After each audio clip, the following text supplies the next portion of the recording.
Você vai ouvir agora uma mensagem com o pastor Erinaldo Santos.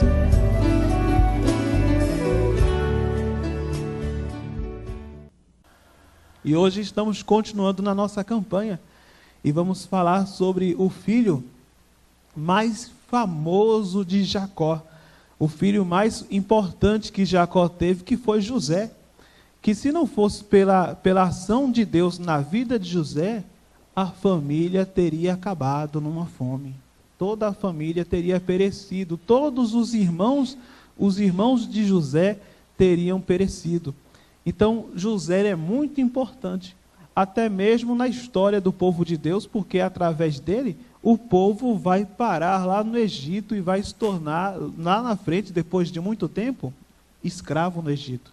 Então, José é muito importante aqui na história. Abra a palavra de Deus. Hoje é a primeira mensagem sobre José. Aqui no livro de Gênesis, no capítulo de número 41, versículo 14. Gênesis 41, versículo de número 14. Aonde diz assim a palavra de Deus. Aonde diz assim: então enviou Faraó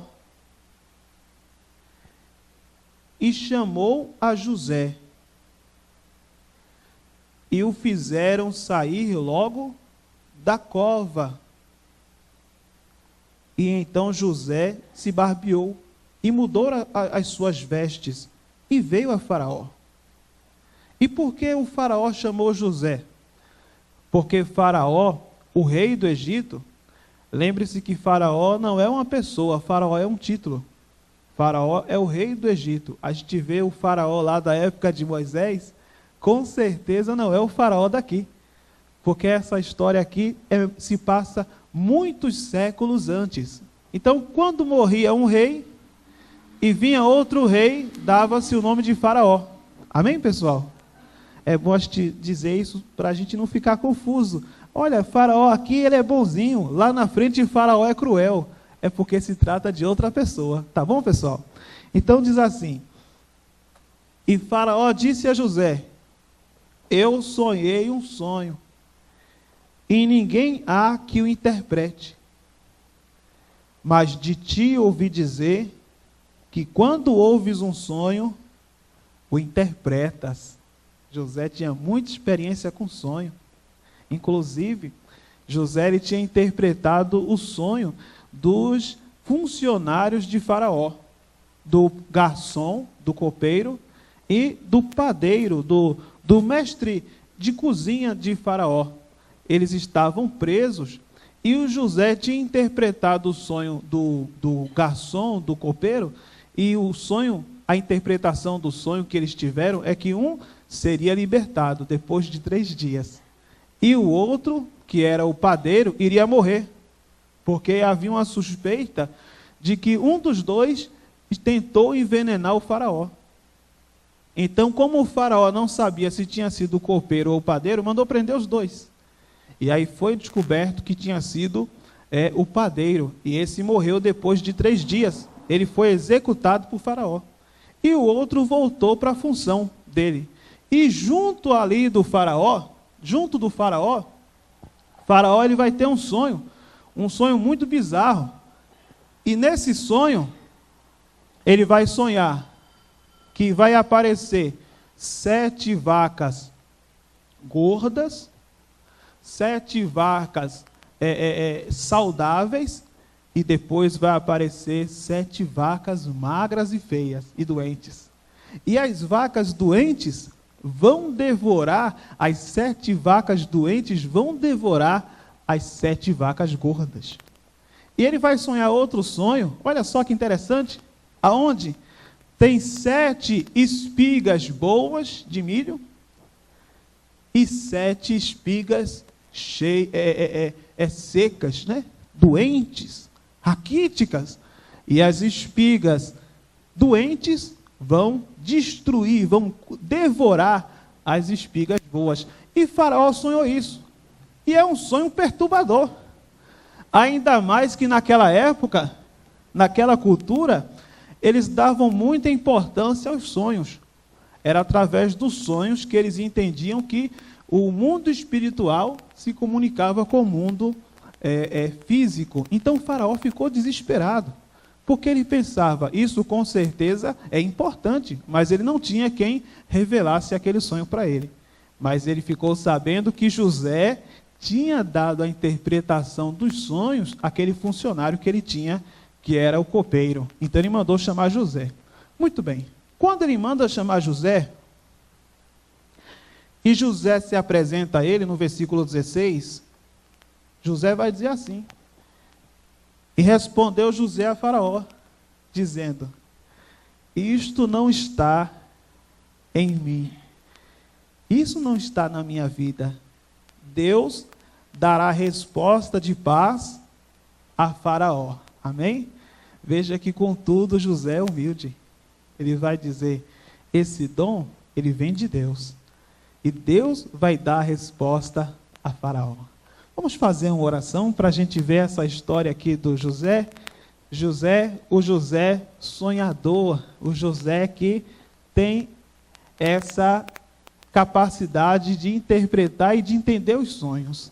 Vamos fazer uma breve oração. Feche seus olhos e vamos falar com Deus. Senhor meu Deus e Senhor meu Pai Todo-Poderoso, venha abençoar essa vida que está aqui, que essa pessoa venha aprender essa palavra, venhamos hoje nos aprofundar acerca desse personagem tão importante que é o José. Sim, meu Deus, o José na história bíblica, ele tem um papel muito importante. Então que essa pessoa venha aprender essa palavra, que essa pessoa venha absorver e que ela venha ser edificada. E venha, no nome de Jesus, aprender essa grande lição da vida de José, o sonhador, no nome de Jesus. Diga amém, diga graças a Deus e pode aplaudir bem forte ao Senhor Jesus Cristo. Graças a Deus. José é realmente um personagem muito interessante. E essa habilidade dos sonhos, esse contato que ele teve com esse dom, começou quando ele era jovem, quando ele ainda morava com os seus irmãos e com o seu pai. José, uma vez, ele teve um sonho, aonde ele estava com seus irmãos, e os seus irmãos estavam colhendo ali os feixes de trigo. E de repente, os feixes dos irmãos se curvavam diante dele. Foi esse o sonho que José teve. Só que José ainda não tem muita experiência. E o que é que ele fez? Ao invés de pegar aquele sonho e de buscar a interpretação, você vê que ele não tem muita experiência. Ele sai contando aquele sonho para todo mundo. E esse é um grande erro que ele comete. Porque nem ele sabe a interpretação direito dos sonhos, nem também os irmãos. E aí vai surgir uma grande inveja. Depois, José, ele vai ter um sonho parecido com esse, aonde ele vai estar ali diante de estrelas, diante do sol e diante da lua. E estes, a estrela, o sol e a lua, vão se curvar diante dele.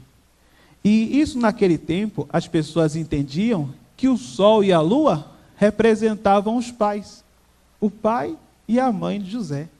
E as estrelas, os irmãos de José. E todos iriam se curvar a José. José ia ser o maior de todos. José ia ser grande. Ia ser mais importante do que todos eles. Mas isso, naquele momento que ele falou aquilo ali, não pegou muito bem.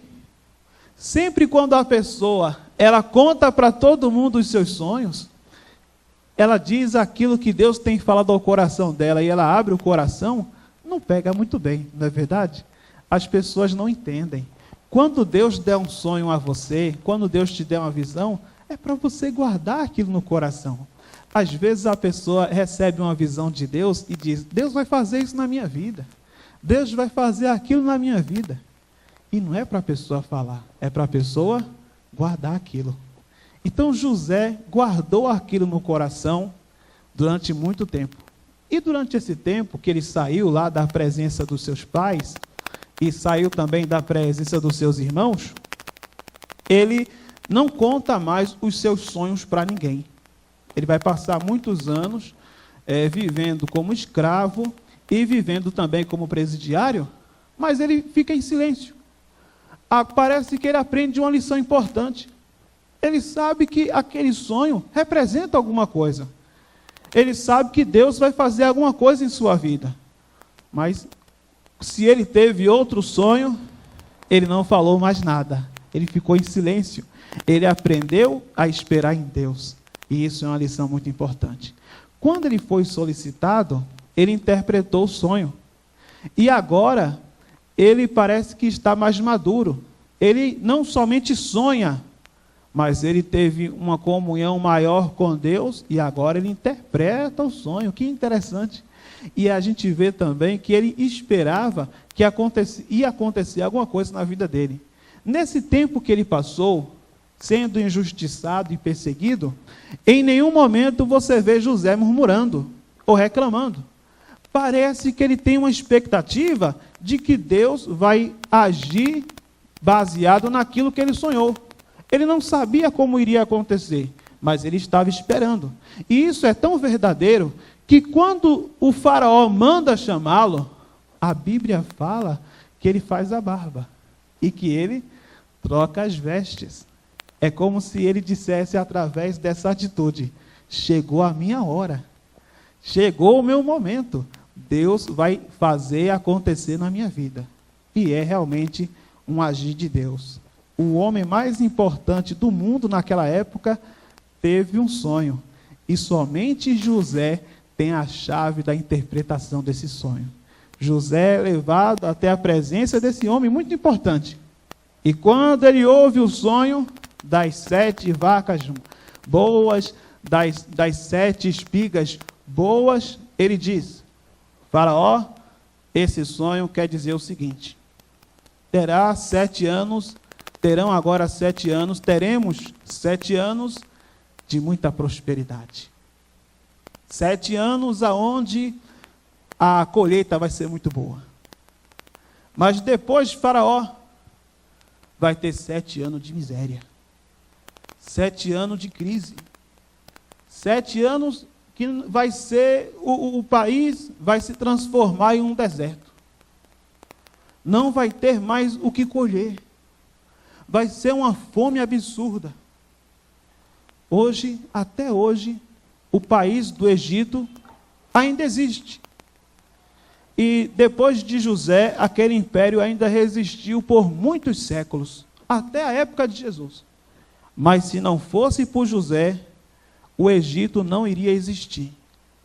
E talvez até também muitos países, inclusive o povo de Deus, não iriam resistir àquela grande fome que houve naquele tempo. Então José, ele estava ali não somente salvando o Egito, mas estava salvando muitos povos através daquela interpretação. Ele foi realmente um salvador do mundo ali naquela época. E aí o José, ele vai dar a solução para o faraó. Olha, faraó, você vai ter que traçar o seguinte plano. Durante esses 7 anos de fartura, de abundância, de prosperidade, durante esses 7 anos aonde vai haver uma colheita maravilhosa, você, faraó, vai ter que levantar um administrador.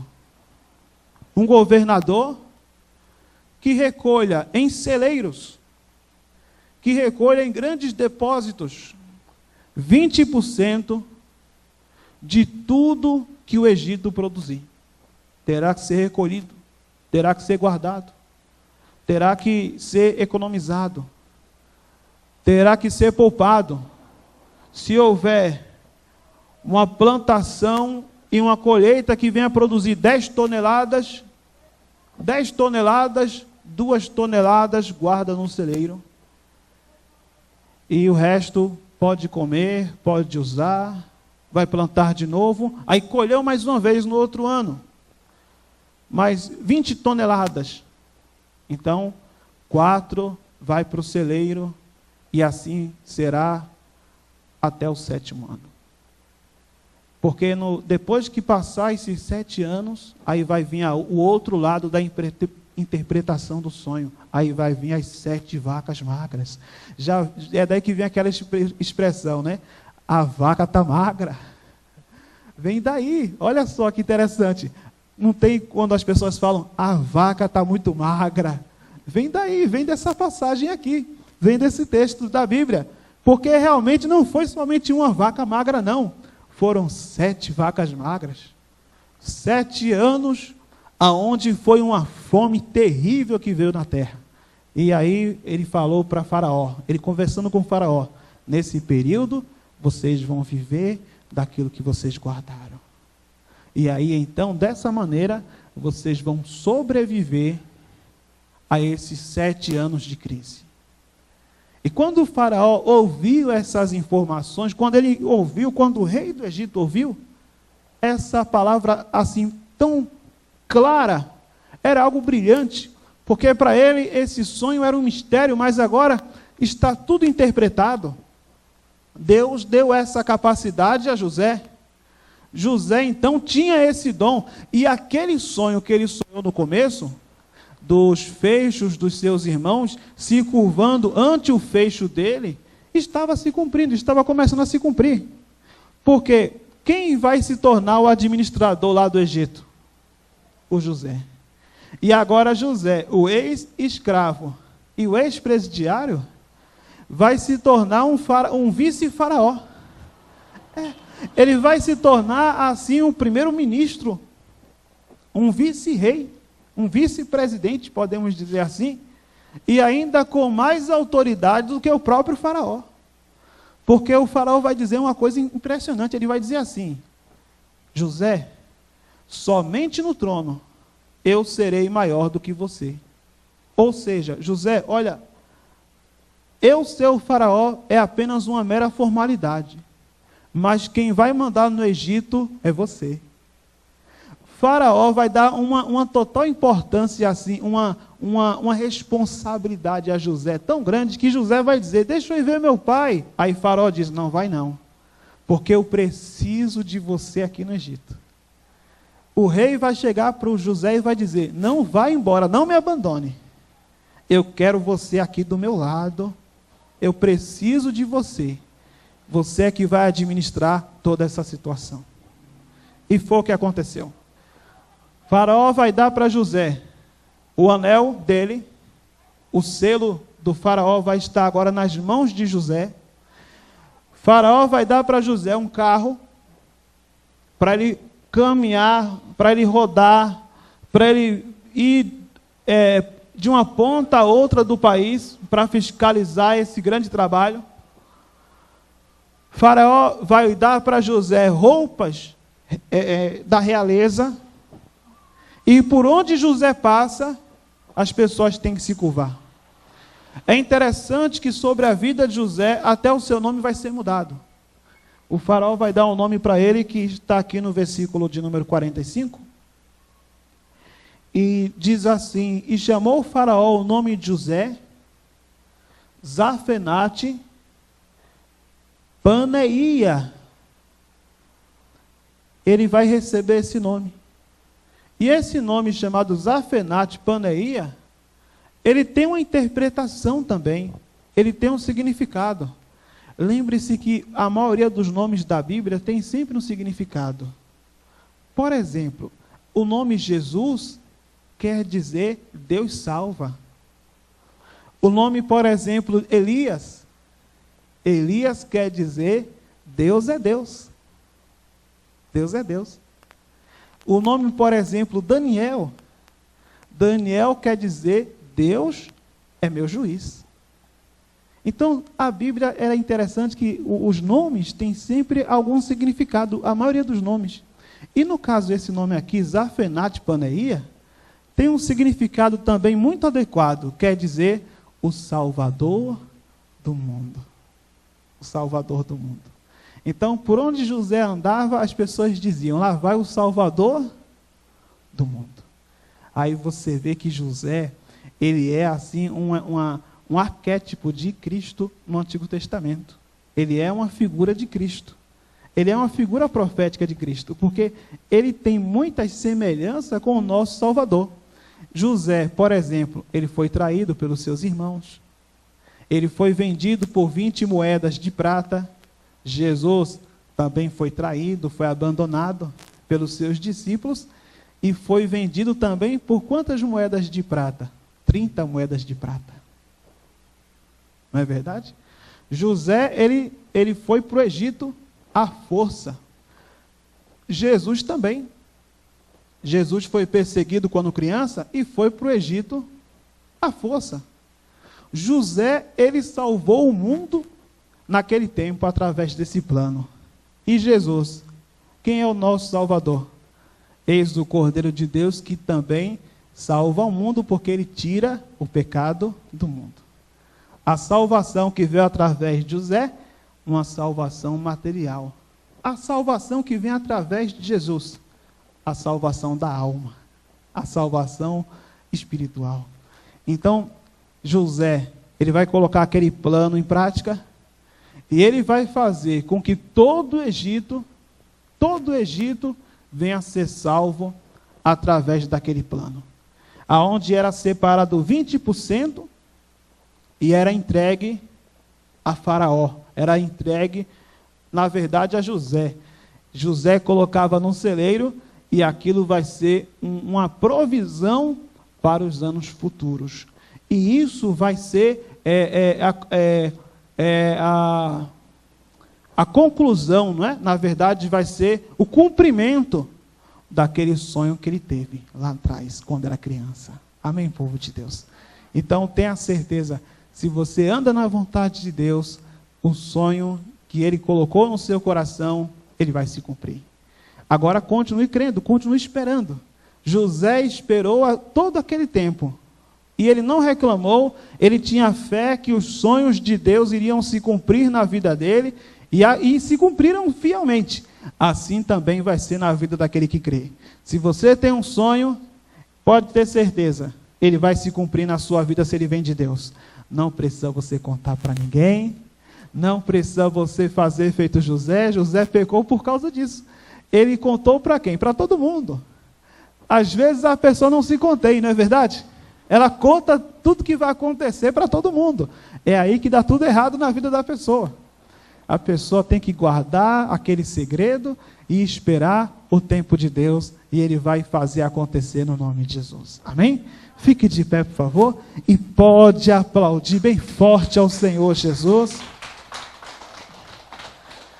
Na terça-feira e na sexta-feira a gente vai continuar falando sobre o José, e temos muitas coisas ainda para falar, mas essa é a lição de hoje. Se você tem um sonho do coração de Deus, continue crendo, continue esperando, não fique preocupado, porque Deus pode tocar até no coração do homem mais importante para abençoar a sua vida. Amém? Assim como aconteceu na vida de José, Deus tocou em Faraó para, através de Faraó, Deus fazer a vontade dele. Põe a mão sobre o seu coração, feche os seus olhos, vamos falar com Deus. Vamos orar.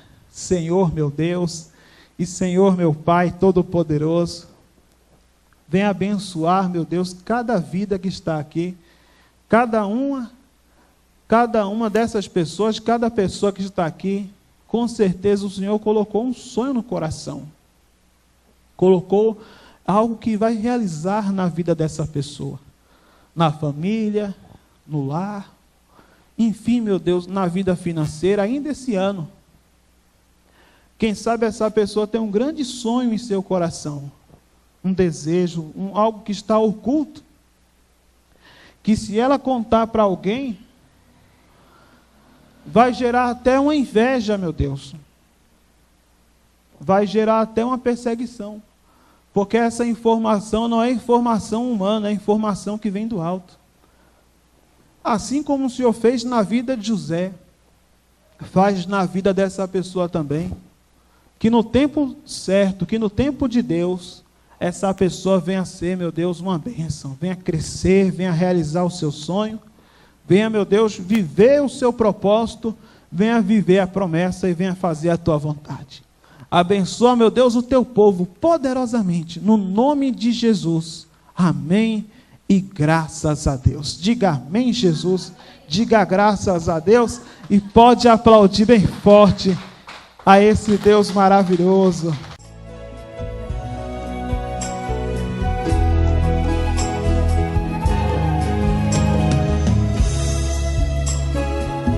Você acabou de ouvir uma mensagem com o pastor Erinaldo Santos.